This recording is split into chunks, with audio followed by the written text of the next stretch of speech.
લેક્ચરમાં આપણે ઇન્ટ્રોડક્શન જોયું હતું બાયોટેકનોલોજીની એપ્લિકેશન્સનું અને તેની સાથે આપણે કેટલાક જીનેટિકલ મોડિફાઈડ પ્લાન્ટ્સ જે છે એની કેરેક્ટરિસ્ટિક્સ જોઈ હતી કે તેનાથી કયો ફાયદો થાય. કૃષિ ક્ષેત્રે બાયોટેકનોલોજીની અગત્યતા છે તેની આપણે ચર્ચા કરતા હતા. ચાલો તો પહેલું એક્ઝામ્પલ આપણે લેવાના છીએ બીટી કોટન અથવા બીટી કપાસ. બીટી કોટન અથવા બીટી કપાસ જે છે એ બીટીનું ફૂલ ફોર્મ છે બેસિલસ thuringiensis. બેસિલસ thuringiensis બેક્ટેરિયાની કેટલીક જાતો એવી છે કે જે વિશેષ પ્રકારના પ્રોટીન બનાવે છે કે જે કેટલાક ઇન્સેક્ટ એટલે કે જે પેસ્ટ છે પાકને નુકસાન કરતી જીવાતોનો નાશ કરે છે. સો some strains of Bacillus thuringiensis, some strains of Bacillus thuringiensis, આ બેસિલસ પ્રજાતિ છે અને thuringiensis જાતિ છે. બેસિલસ નો બી અને thuringiensis જે છે તેનો ટી એટલે પીટી જનીન. So some strains of Bacillus thuringiensis produces particular protein and that is responsible for the death of particular pathogenic insect. એટલે કે રોગકારક અથવા તો પાકને નુકસાન કરતી જીવાતો છે એનો નાશ કરે છે. that will kill the એવું પ્રોટીન બનાવે છે કે જે that will kill the pest એટલે કે પાકને નુકસાન કરતી જીવાત જે છે એનો નાશ કરે છે. ચાલો તો કઈ કઈ જાતિઓ માટે આવું શક્ય છે? it can be useful for Lepidopterans. જો આ બધી શ્રેણી છે સંધિપાદ સમુદાયનો કીટક વર્ગ જે છે ઇન્સેક્ટ જે છે કીટક વર્ગની અંદરની શ્રેણીઓ છે લેપિડોપ્ટેરા, કોલિયોપ્ટેરા, ડાયોપ્ટેરા અથવા ડિપ્ટેરા.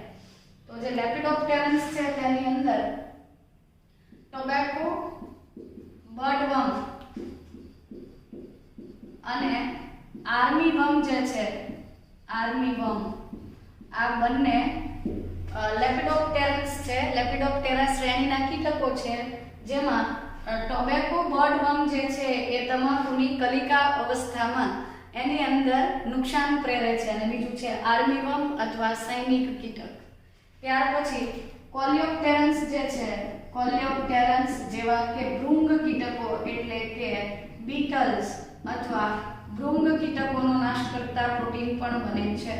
અને બીજી તરફ આપણે ડિપ્ટેરન્સ અથવા ડાયોપ્ટેરન્સ ની વાત કરીએ તો ડિપ્ટેરન્સ જે છે એની અંદર ફ્લાઇઝ એટલે કે માખીઓ અને મોસ્કિટોઝ એટલે કે મચ્છર જે છે તેનો સમાવેશ થાય છે. તો મચ્છર, માખી, બીટલ, ટોબેકો બર્ડવર્મ, આર્મીવર્મ વગેરે જેવા અલગ અલગ જે કીટકો છે એનો નાશ કરતા પ્રોટીન આ બેસિલસ thuringiensis ની કેટલીક સ્ટ્રેન જે છે અથવા જાતો જે છે તેમાંથી પ્રાપ્ત થાય છે. અને આ પ્રકારના જે બેક્ટેરિયા છે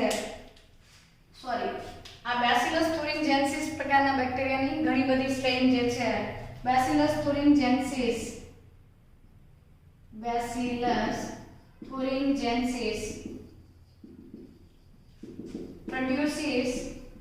produces a crystal protein, specific crystal protein during a particular phase of its growth. During a particular phase of its growth. मतलब કે બેસિલસ thuringiensis નામના જે બેક્ટેરિયા છે આ બેસિલસ thuringiensis નામના બેક્ટેરિયા પોતાના વૃદ્ધિના ગ્રોથના કોઈ સ્પેસિફિક તબક્કે વૃદ્ધિના કોઈ નિશ્ચિત તબક્કે તેઓ જે છે એ વિશેષ પ્રકારનું સ્ફટિકમય પ્રોટીન બનાવે છે અને આ જે સ્ફટિક પ્રોટીન જે છે એ આવા હાનિકારક પાકને નુકસાન કરતી જીવાતોનો નાશ કરે છે. તો ખરેખર આ ક્રિસ્ટલ પ્રોટીન શું છે? The crystals or crystal proteins, the crystal protein has crystal અથવા તો જે સ્ફટિકો છે તે શું ધરાવે છે? The crystal contains insecticidal protein. It contains the insecticidal protein that may lead to death of the pathogenic organism. એટલે કે આની અંદરથી એવું કીટનાશક પ્રોટીન બને છે અને એ કીટકોનો નાશ કરે છે. તો ક્રિસ્ટલ પ્રોટીન જે છે એ કીટકોનો નાશ કરતું કીટનાશક પ્રોટીન બનાવે છે. તો પ્રશ્ન એ છે કે આ જે કીટનાશક પ્રોટીન છે એ કીટકને જ કેમ નુકસાન કરે છે, એ બેસિલસ બેક્ટેરિયાને કેમ નાશ નથી કરતું? Because this crystal protein remains or it is maintained in the inactive form. એ નિષ્ક્રિય સ્થિતિમાં રહે છે, inactive form, that we call protoxin. એટલે કે નિષ્ક્રિય પ્રોટોક્સિન સ્વરૂપે જળવાય છે. અને આ પ્રોટોક્સિન જે છે, આ પ્રોટોક્સિન જ્યારે આંતરડાની અંદર when the insect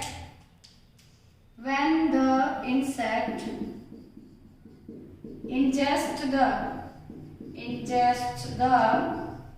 inactive protein નો અર્થ કે પેલું જે પ્રોટોક્સિન છે, માનો કે આ કોટન બર્ડ છે, મતલબ કે કપાસ જે છે એની કલિકા છે અને આ કલિકાને કોઈક ઈયળ જે છે એ ચૂસે છે. તો જ્યારે આ કપાસની અંદરનું ક્રિસ્ટલ પ્રોટીન જે છે એ કેવું હતું? પહેલા પ્રોટોક્સિન સ્વરૂપે હતું, નિષ્ક્રિય સ્થિતિમાં હતું. when the insect ingests the inactive protein it get activated અને એ સક્રિય સ્વરૂપમાં રૂપાંતરિત થાય છે અને એ સક્રિય થઈને બીટી ટોક્સિનમાં ફેરવાય છે. કેમ એ એક્ટિવ થાય છે? due to the alkaline pH of gut. ગટ એટલે આંતરડું. પેલું જે કીટક છે કે જેને પાકને અથવા તો આ બેસિલસ thuringiensis નું ક્રિસ્ટલ પ્રોટીન ધરાવતું પ્રોટોક્સિન ધરાવતું જે પ્રવાહી હતું એ એના આંતરડામાં જાય છે, ત્યારે આંતરડાની બેઝિક અથવા આલ્કલાઇન pH થી એ સક્રિય ટોક્સિનમાં ફેરવાય છે. that produces pores. it will produce the pores એટલે કે આંતરડાની અંદર તે છિદ્રો ઉત્પન્ન કરે છે અને આ છિદ્રો સર્જાવાને લીધે there will be swelling and lysing.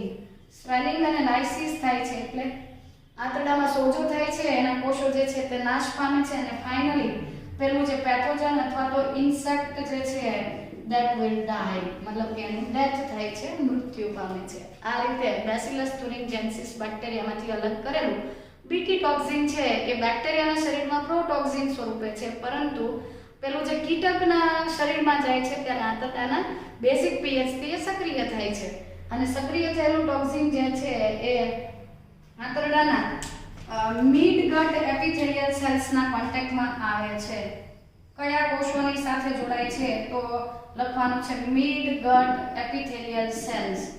Mid ગટ એપિથેલિયલ સેલ્સનો અર્થ છે કે મધ્યાંત્ર જે છે એના અધિચ્છદીય કોષો. ફોરગટ એટલે અગ્રાંત્ર, મધ્યાંત્ર એટલે મિડગટ અને હિંડગટ એટલે પશ્ચાંત્ર. તો મિડગટ જે છે, મધ્યાંત્ર જે છે એના પોલાણમાં રહેલા અધિચ્છદીય કોષો છે તેના સંપર્કમાં સક્રિય ટોક્સિન આવે છે, એ પોર્સ બનાવે છે એટલે કે છિદ્રો બનાવે છે કોષની અંદર સ્વેલિંગ અને લાઇસિસ કરે છે એટલે કે કોષ જે છે એના લીધે ફૂલી જાય છે, આંતરડામાં સૂજન થાય, સોજો આવે અને અંતે જે કીટક છે તે મૃત્યુ પામે છે. આ રીતે પાકને નુકસાન કરતી જીવાતો જે છે એનો પ્રતિકાર કરતી ઘણી બધી વનસ્પતિઓ જે છે એ બનાવી શકાય છે. ચાલો તો હવે શું થશે? જ્યારે ઇન્સેક્ટ જે છે એના શરીરની અંદર પેલું પ્રોટીન સક્રિય થયું તો આવું કેવી રીતે અથવા તો એના માટેનું કયું જનીન જવાબદાર છે? તો several insect specific genes are introduced into host plants. અલગ-અલગ પ્રકારની જે વનસ્પતિઓ છે એની અંદર અલગ-અલગ પ્રકારના કીટકોના નાશ માટેના જનીનો દાખલ કરવામાં આવે છે. દાખલા તરીકે the choice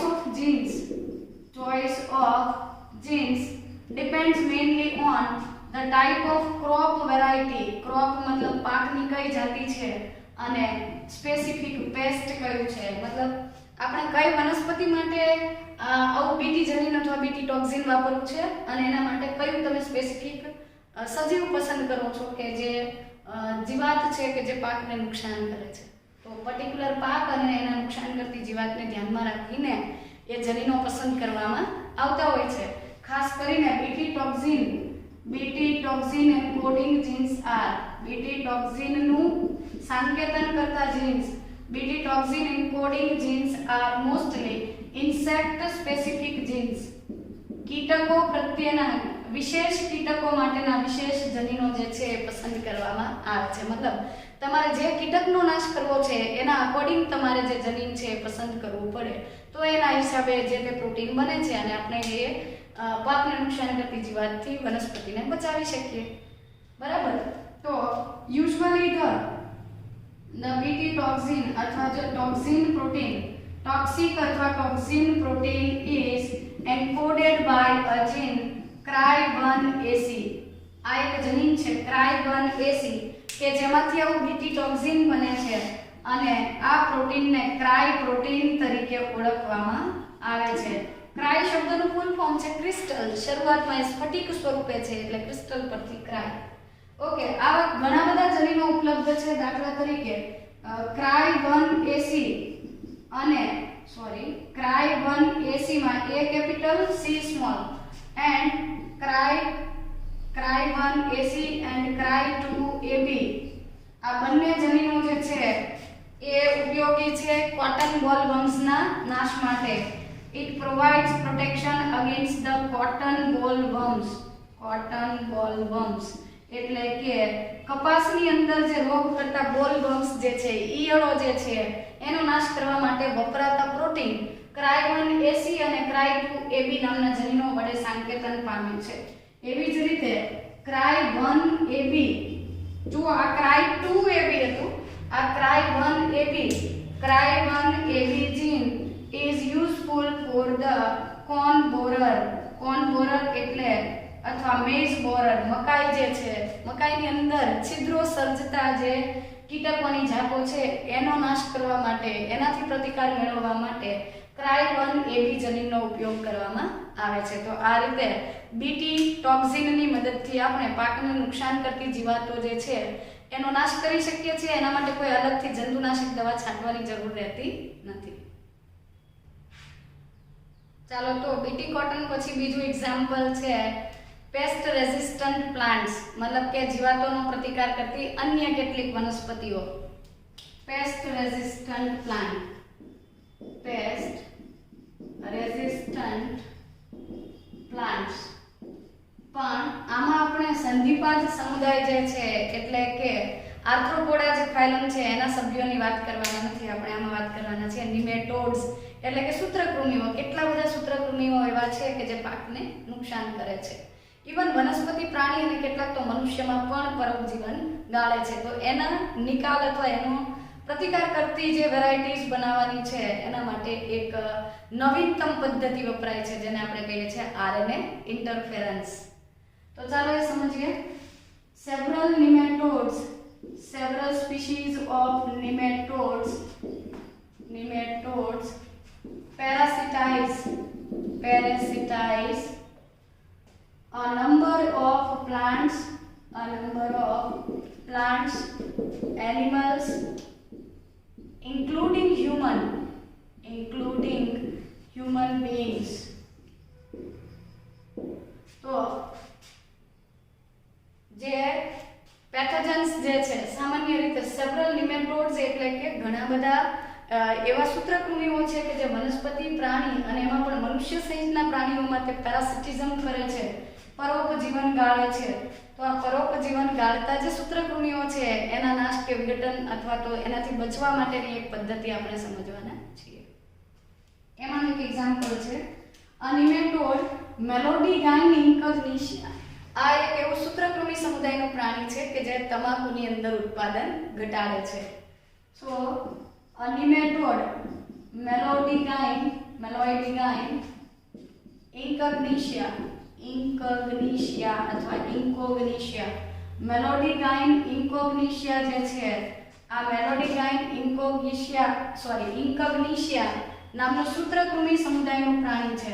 અને આ સૂત્રકૃમિ કેવું છે કે જે when it infects the tobacco root એટલે તમાકુ જે છે તેના મૂળ તંત્ર ઉપર તે ઇન્ફેક્શન લગાડે છે, ચેપ લગાડે છે. તમાકુના છોડના મૂળ પર એ જ્યારે વૃદ્ધિ પામે છે ત્યારની વાત કરી છે. મેલોડીગાઇન ઇન્કગ્નિશિયા infects the tobacco root and it causes causes a great reduction in yield. yield જે છે તમાકુનું ઉત્પાદન જે છે એમાં ઘટાડો થાય છે. મતલબ કે આ નિમેટોડ જે છે મેલોડીગાઇન ઇન્કગ્નિશિયા એ તમાકુના તંદુરસ્ત છોડમાં મૂળ તંત્રમાં પરોપજીવન ગાળે છે અને એના લીધે કોઈક રીઝનથી તમાકુ જે છે એનું ઉત્પાદન ઘટી જાય છે. તો ઉત્પાદનમાં વધારો કરવા માટે આ મેલોડીગાઇન ઇન્કગ્નિશિયા જે છે એનો નાશ કરવો જોઈએ. તો એ માટે એક સ્પેસિફિક પદ્ધતિ વાપરવામાં આવે છે. એન ઇનોવેટિવ અથવા નવીનતમ પદ્ધતિ innovative method has been developed that is known as RNA interference. મતલબ કે એક નવી પદ્ધતિ વિકસાવવામાં આવી છે કે જેને RNA ઇન્ટરફેરન્સ તરીકે ઓળખવામાં આવે છે અને RNA ઇન્ટરફેરન્સના લીધે આ સૂત્રકૃમિની વૃદ્ધિ જે છે અટકી જાય છે. સામાન્ય રીતે બધા જ જે યુકેરિયોટિક સેલ્સ છે RNA interference is a cellular defense mechanism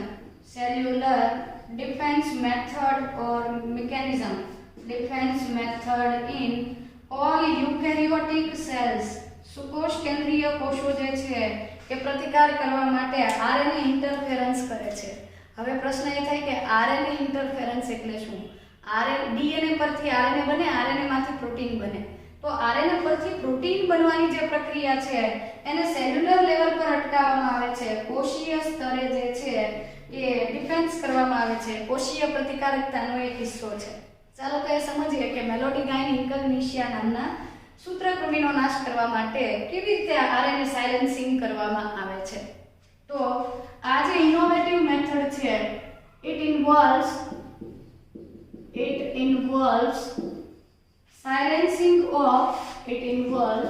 the silencing of messenger RNA by introduction of double-stranded RNA molecule that binds with it and prevents the translation.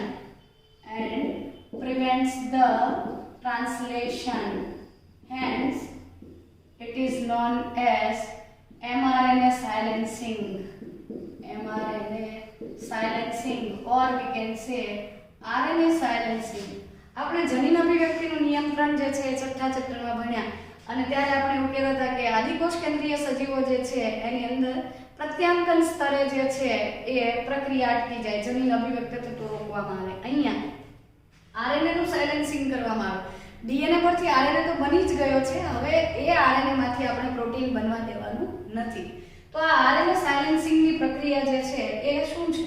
ધારો કે આ વનસ્પતિનો કોષ છે કે જેની અંદર મતલબ કે આ સૂત્રકૃમિ જે છે એ મેલોડીગાઇન ઇન્કગ્નિશિયા પેલા તમાકુના રૂટ જે છે ટોબેકો રૂટ પર વૃદ્ધિ પામે છે અને ત્યાં વૃદ્ધિ પામવા માટે મેલોડીગાઇન ઇન્કગ્નિશિયા જે છે એ કોષની અંદર RNA મુક્ત કરે છે.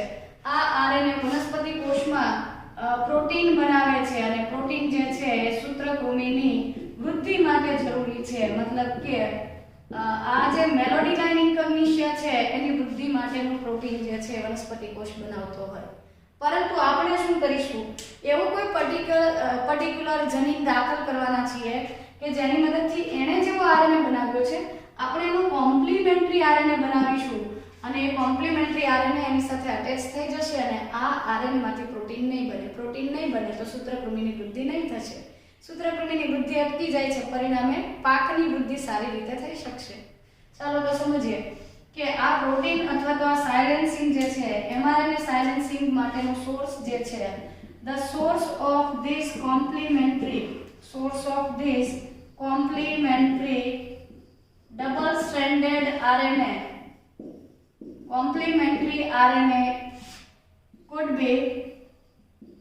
could be the infection from a virus containing RNA genome, or we can use the complementary RNA from the mobile genetic elements. Mobile genetic elements કોને કહેવાય કે જે એક જગ્યાએથી બીજી જગ્યાએ સ્થળાંતરિત થઈ શકે એવા જનીનોના ટુકડા છે. Mobile genetic elements or we can say the transposons. ટ્રાન્સપોઝન્સ જે છે એ જમ્પિંગ જીન જેવા છે ટ્રાન્સપોઝન્સ કે જે પોતાની પોઝિશન બદલી શકે છે. મતલબ કે તમારે કોમ્પ્લિમેન્ટરી આરએનએ બનાવવાનું છે. આરએનએ ઓલરેડી બની ગયો છે. જો એમાંથી પ્રોટીન બનશે તો પહેલા સૂત્રકૃમિની વૃદ્ધિ થઈ જશે. વૃદ્ધિ અટકાવવા માટે આપણે આરએનએ નું ભાષાંતર રોકવાનું છે. ભાષાંતર રોકવા માટે જેવો આરએનએ છે એનો પૂરક આરએનએ આપણે બનાવવાનો છે જેથી ડબલ સ્ટ્રેન્ડેડ આરએનએ બની જશે અને ભાષાંતરની પ્રક્રિયા અટકી જશે. સો મોબાઇલ જેનેટિક એલિમેન્ટ્સ અથવા ટ્રાન્સપોઝન્સ કે વાયરસીસ કે જેની અંદર આરએનએ છે એનો ઉપયોગ કરીને આપણે આવો કોમ્પ્લિમેન્ટરી આરએનએ બનાવી શકીએ છીએ. પરંતુ હકીકતમાં હાલ સુધીમાં આવા ઘણા બધા એક્સપેરિમેન્ટ થઈ ચૂક્યા છે અને એમાં પણ એવું કહેવાય છે કે યુઝિંગ એગ્રોબેક્ટેરિયમ ટ્યુબિફેસિયન્સ આપણે આગળના પાઠમાં ભણ્યા હતા કે આ એવા બેક્ટેરિયા છે કે જે દ્વિદળી વનસ્પતિની અંદર ગાંઠ સર્જત હતા, પરંતુ આપણે એને શું કર્યા છે વાહકોમાં રૂપાંતરિત કર્યા છે. So using agrobacterium vector several nematode specific genes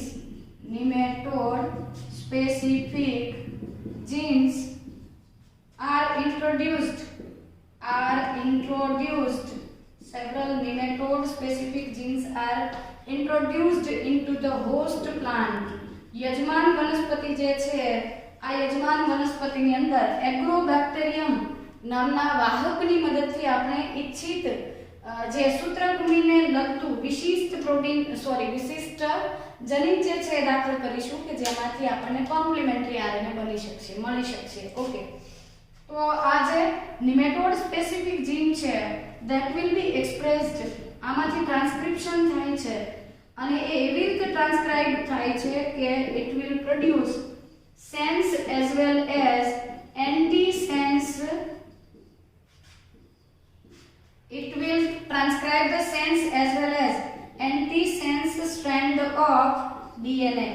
मतलब जनरली આપણે એવું કહેતા હોય કે પ્રત્યાંકનની પ્રક્રિયામાં ડીએનએ ની બે શૃંખલા પૈકીની કોઈ એક જ શૃંખલા ટેમ્પલેટ તરીકે વર્તે. ટેમ્પલેટ તરીકે વર્તતી શૃંખલાને આપણે એન્ટીસેન્સ કહીએ છીએ અને જે શૃંખલા ટેમ્પલેટ તરીકે નથી વર્તતી તેને આપણે સેન્સ સ્ટ્રેન્ડ કહીએ છીએ. તો સેન્સ સ્ટ્રેન્ડ અને એન્ટી સ્ટ્રેન્ડમાંથી બંનેમાંથી કોઈ એકનું જ પ્રત્યાંકન થતું હોય, પરંતુ આ પરિસ્થિતિમાં એગ્રોબેક્ટેરિયમથી આપણે જે જનીન દાખલ કર્યું છે એમાં કેવું થાય છે કે સેન્સ સ્ટ્રેન્ડ અને એન્ટી સેન્સ સ્ટ્રેન્ડ આ બંને શૃંખલાઓ ટેમ્પલેટ તરીકે વર્તે છે અને બંનેમાંથી શું બને છે આરએનએ બને છે અને આવી રીતે અહીંયા ડબલ સ્ટ્રેન્ડેડ આરએનએ બને છે. ઓકે, તો આ આપણો ડબલ સ્ટ્રેન્ડેડ આરએનએ બની ગયો. બરાબર. આ રીતે હવે પ્રશ્ન છે કે આ ડબલ સ્ટ્રેન્ડેડ આરએનએ જે છે બે શૃંખલા ધરાવતો આરએનએ સેન્સ સ્ટ્રેન્ડ અને anti sense strand of DNA get transcribed એટલે કે તેનું ટ્રાન્સક્રિપ્શન થાય છે, પ્રત્યાંકન થાય છે અને તેમાંથી ડબલ સ્ટ્રેન્ડેડ આરએનએ મોલેક્યુલ બની જાય છે. બે શૃંખલા ધરાવતો આરએનએ બને છે અને એની કેટલીક શૃંખલાઓ જે છે એ પહેલા સૂત્રકૃમિની વૃદ્ધિ માટેના આવશ્યક પ્રોટીન બનાવતું જે આરએનએ છે એની પૂરક શૃંખલા છે, એટલે આની સાથે જોડાશે. ચાલો તો હવે એ સમજીએ કે ડબલ સ્ટ્રેન્ડેડ આરએનએ બની ગયા પછી પેલો નિમેટોડ જે છે મેલોડિગાઇન ઇન્કગ્નિશિયા એ કેવી રીતે વૃદ્ધિ પામતો અટકી જાય છે. તો ડબલ સ્ટ્રેન્ડેડ આરએનએ બની ગયા પછી જે તે કોષની અંદર RNase 3 પ્રકારના ઉત્સેચક જે છે RNase 3 પ્રકારના ઉત્સેચકો જે છે એ સક્રિય થાય છે અને આ ડબલ સ્ટ્રેન્ડેડ RNA જે છે એના ટુકડા કરે છે. એન્ડોન્યુક્લિયસ ઉત્સેચક છે આ RNA ને કટ કરે છે અને તેમાંથી સ્મોલ ઇન્ટરફેરિંગ RNA અથવા શોર્ટ હેરપિન RNA કે માઇક્રો ઇન્ટરફેરિંગ RNA બનાવે છે.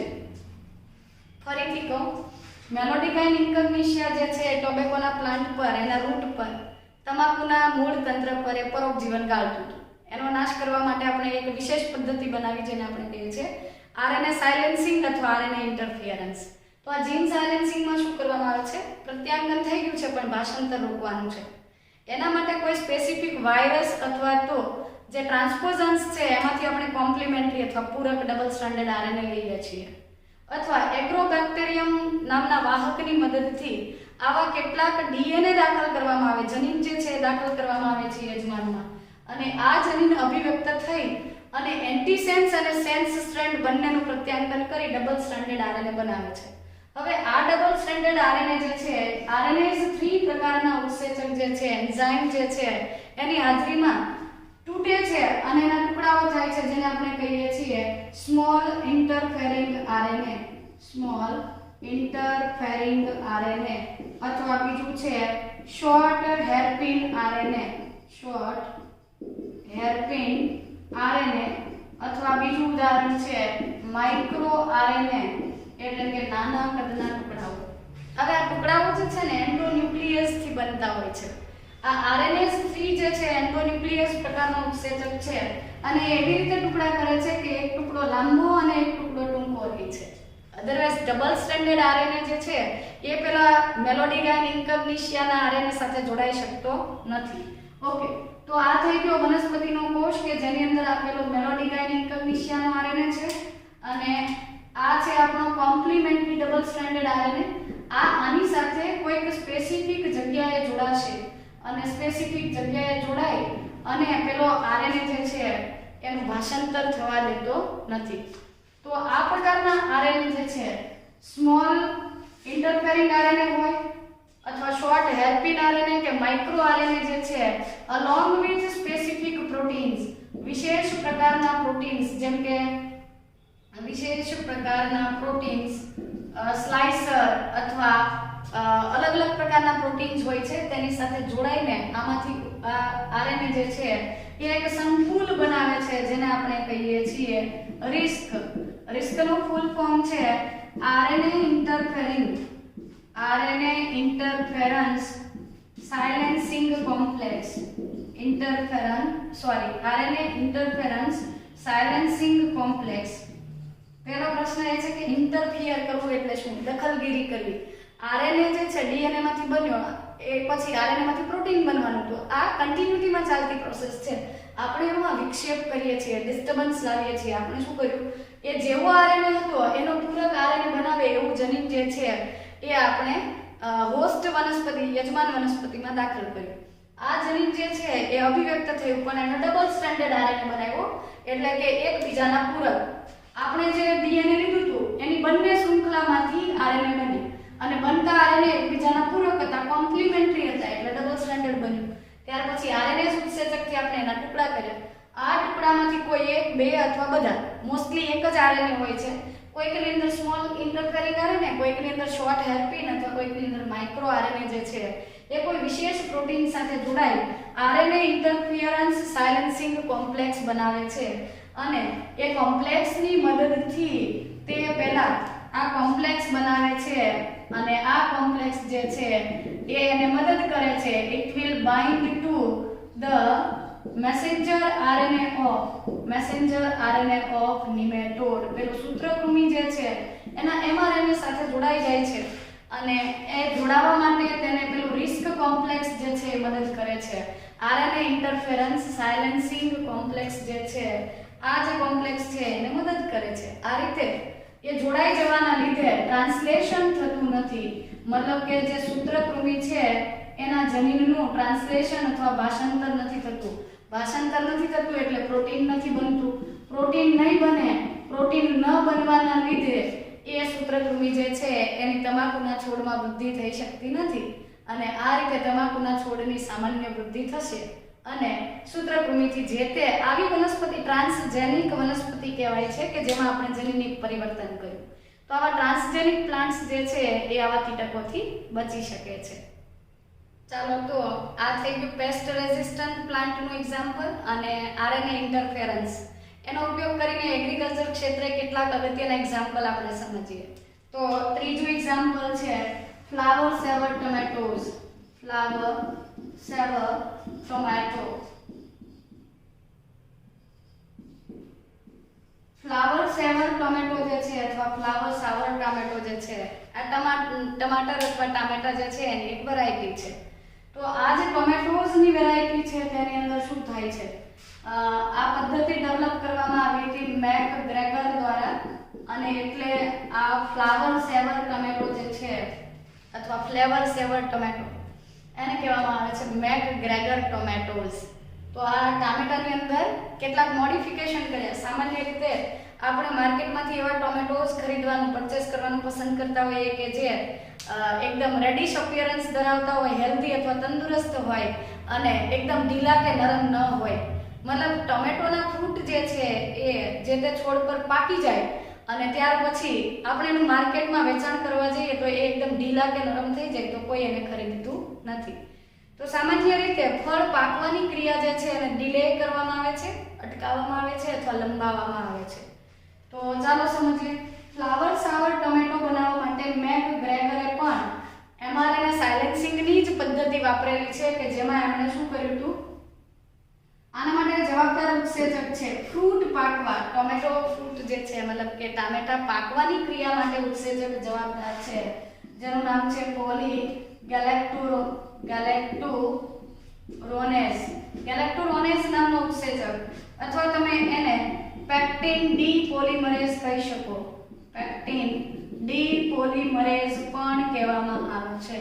તો પોલીગેલેક્ટોરોનેઝ અથવા પેક્ટિન ડી પોલિમરેઝ નામનો ઉત્સેચક જે છે આ ઉત્સેચક બનાવવા માટે જે ડીએનએ હોય, મતલબ કે વનસ્પતિની અંદર આ એનું કોષ છે, કેન્દ્ર છે, આમાં એક જનીન હશે કે જે આરએનએ બનાવશે જેના પરથી આ પોલીગેલેક્ટોરોનેઝ નામનો ઉત્સેચક બનવાનો છે. આ ઉત્સેચક શું કરે છે, પેક્ટિનનું વિઘટન કરી અને it will soften the fruit, મતલબ કે ફ્રૂટ જે છે એને સોફ્ટ બનાવે છે, નરમ બનાવે છે, ઢીલું બનાવે છે.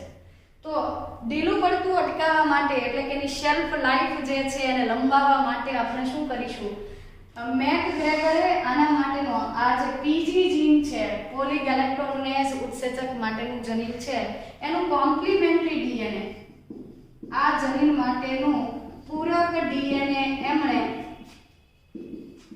ટામેટાના છોડમાં ટોમેટો પ્લાન્ટ જે છે એમાં ઇન્સર્ટ કર્યું, દાખલ કર્યું. અને આ કોમ્પ્લિમેન્ટરી ડીએનએ શું કરતું હતું, ધારો કે આ કોષ છે જેમાં આપણે દાખલ કર્યું, આ એનું કોષ કેન્દ્ર, હું થોડું વધારે ઝૂમ કરી દઉં કે ધારો કે આ પોલીગેલેક્ટોરોનેઝ નામના ઉત્સેચક માટેનું જનીન છે અને આપણે જે ડીએનએ દાખલ કર્યો છે એણે આનાથી વિરુદ્ધ જનીન બનાવ્યું છે, કોમ્પ્લિમેન્ટરી બનાવ્યું છે. તો આ કોમ્પ્લિમેન્ટરી જનીન છે, કોમ્પ્લિમેન્ટરી આરએનએ બનાવ્યો છે. આ પોલીગેલેક્ટોરોનેઝ ઉત્સેચક બનવા માટેનો જવાબદાર આરએનએ ઉપરનો જેવો ક્રમ છે એના કરતા પૂરક ક્રમ જે છે એ આ કોમ્પ્લિમેન્ટરી ડીએનએ પરથી બનેલા મેસેન્જર આરએનએ નો હશે. તો આ મેસેન્જર આરએનએ પેલા પીજી મેસેન્જર આરએનએ સાથે જોડાઈ અને એનું સાયલેન્સિંગ કરે છે, એમાંથી એનું ભાષાંતર અટકાવે છે. તો આ રીતે ભાષાંતરની પ્રક્રિયા અટકી જાય છે. ભાષાંતર અટકી જવાના લીધે ફળ જે પાકતા નથી અથવા આ રીઝનથી જે પેલા ટામેટા છે તો ટામેટાની શેલ્ફ લાઈફ જે છે, શેલ્ફ લાઈફ એનો પીરિયડ વધી જાય છે. શેલ્ફ લાઈફનો અર્થ છે ડિલેડ રાઇપનિંગ. રાઇપનિંગ જે છે ફ્રૂટ પાકવાની ક્રિયા જે છે એ મોડી થાય છે જેથી કરીને આપણે માર્કેટમાં લાંબા સમય સુધી ટામેટાનું વેચાણ કરી શકીએ. કેવી રીતે કે તમે એનું ઉત્પાદન લીધું, એને એકત્રિત કર્યા, ખેડૂત પાસેથી એ માર્કેટ સુધી અથવા શહેર સુધી જાય છે અને ત્યાર પછી અલગ અલગ લોકો સુધી. તો ઘણા દિવસ સુધી ટામેટા જે છે એ કઠણ રહે છે અથવા તો એ નરમ પડતા નથી અને આપણે એનું ઊંચા ભાવે વેચાણ કરી શકીએ છીએ. તો ફ્લાવર સેવર ટોમેટો પછીનું બીજું એક એક્ઝામ્પલ આપણે લઈ શકીએ, ફોર્મેશન ઓફ હિરુડિન. હિરુડિન શું છે? હિરુડિન એક પ્રકારનું એન્ટીકોએગ્યુલન્ટ છે. એન્ટીકોએગ્યુલન્ટનો અર્થ છે રુધિર ગંઠાતું રોકતું એક પ્રવાહી છે. આ રુધિર જામવાની પ્રક્રિયા અટકાવતું આ પ્રવાહી ચિકિત્સા ક્ષેત્રે ખૂબ જ ઉપયોગી છે અને સામાન્ય રીતે જળો એટલે હિરુડિન એરિયા જેને આપણે લીચ અથવા જળો કહીએ છીએ, નુપુરક સમુદાયનું પ્રાણી, એમાંથી હિરુડિન પ્રાપ્ત કરવામાં આવતું હોય છે. પરંતુ એક વનસ્પતિ છે ટ્રાન્સજેનિક વનસ્પતિ બનાવી બ્રાસિકા નેપસ. બ્રાસિકા નેપસ. આ બ્રાસિકા નેપસને સામાન્ય રીતે રેપસીડ તરીકે પણ ઓળખવામાં આવે છે. ક્રુસિફેરી કુળની વનસ્પતિ છે. ગુજરાતીમાં આપણે એને રાઈ અથવા મસ્ટર્ડ જેવી વનસ્પતિ છે.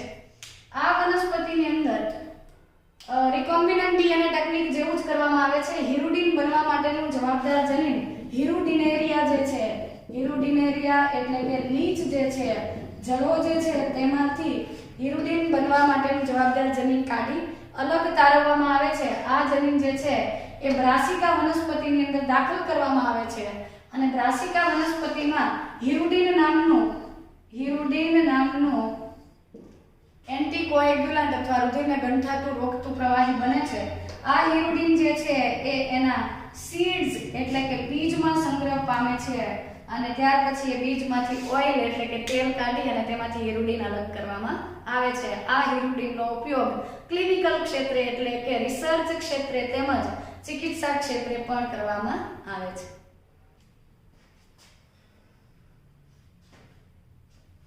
ચાલો તો ત્યાર પછીનું હજુ એક ઉદાહરણ બાકી છે ગોલ્ડન રાઈસ. ગોલ્ડન રાઈસ જે છે, ગોલ્ડન રાઈસ અથવા સોનેરી જે ચોખા છે, આ સોનેરી ચોખા અથવા ગોલ્ડન રાઈસ જે છે એની અંદર પણ બીટા કેરોટીન માટેનું જવાબદાર જનીન જે છે, બીટા કેરોટીન માટેનું જવાબદાર ડીએનએ અથવા તો જીન જે છે, બીટા કેરોટીન એક પ્રોટીન છે, એના ઉત્પાદન માટેનું જવાબદાર જનીન છે એ રાઈસની અંદર દાખલ કરવામાં આવે છે અને પરિણામે રાઈસ જે છે એની અંદર વધારે માત્રામાં વિટામિન એ બને છે અને Fe એટલે કે લોહ તત્વનું પ્રમાણ વધારે હોય છે. આવા રાઈસ જે છે એ બીટા કેરોટીનની હાજરીના લીધે યલોઇશ અપિયરન્સ ધરાવતા હોવાથી એને ગોલ્ડન રાઈસ તરીકે ઓળખવામાં આવે છે. તો આવા રાઈસ જે છે એમાં વિટામિન એ અને લોહ તત્વ વધારે હોવાથી તેનું પોષણ મૂલ્ય જે છે એ વધારે છે એવું કહી શકાય. તો એગ્રીકલ્ચર ક્ષેત્રે બાયોટેકનોલોજીના ફાળામાં આપણે વિવિધ જીનેટિકલી મોડિફાઈડ પ્લાન્ટ્સ લીધા. ત્યાર પછી આપણે બીટી કોટનનું ઉદાહરણ લીધું કે જેમાં બોલ વંશ પ્રત્યેની પ્રતિકારકતા હતી. ત્યાર પછી આપણે સમજ્યા આરએનએ સાયલેન્સિંગ અથવા આરએનએ ઇન્ટરફિયરન્સ, જેમાં આપણે ઉદાહરણ લીધું હતું ટોબેકો તમાકુનો પ્લાન્ટ કે જેમાં મેલોડીગાઇન ઇન્કગ્નિશિયા નામના સૂત્રકૃમિ માટેની પ્રતિકારક ક્ષમતા છે. ત્યાર પછી આપણે બીજું એક્ઝામ્પલ લીધું ફ્લેવર સેવર ટોમેટોસ. ત્યાર પછી ફ્લેવર સેવર ટોમેટો જે છે એની અંદર શેલ્ફ લાઈફ ઇન્ક્રીઝ થાય એટલે કે રાઇપનિંગ પીરિયડ જે છે એ લંબાવવામાં આવે છે. ત્યાર પછી રેપસીડ નું એક્ઝામ્પલ લીધું. રેપસીડ અથવા એનું સાયન્ટિફિક નેમ છે બ્રાસિકા નેપસ. રાઈની એક વેરાયટી છે કે જેમાંથી આપણે હિરુડિન નામનું એન્ટીકોએગ્યુલન્ટ પ્રાપ્ત કર્યું અને ત્યાર પછી આપણે ઉદાહરણ લીધું ગોલ્ડન રાઈસ કે જેની અંદર વિટામિન એ નું પ્રમાણ વધારે હોય છે. વિટામિન એ અને લોહ તત્વ એટલે કે Fe નું પ્રમાણ વધારે છે. તો એગ્રીકલ્ચર ક્ષેત્રે બાયોટેકનોલોજી આ રીતે ઉપયોગી છે અને નેક્સ્ટ પાર્ટ જે છે એમાં આપણે મેડિસિન અથવા તો હેલ્થ ઇમ્પ્રૂવ કરવા, તંદુરસ્તી અને સ્વાસ્થ્ય સંભાળ માટે બાયોટેકનોલોજીનો શું ફાળો છે એ સમજવાના છીએ.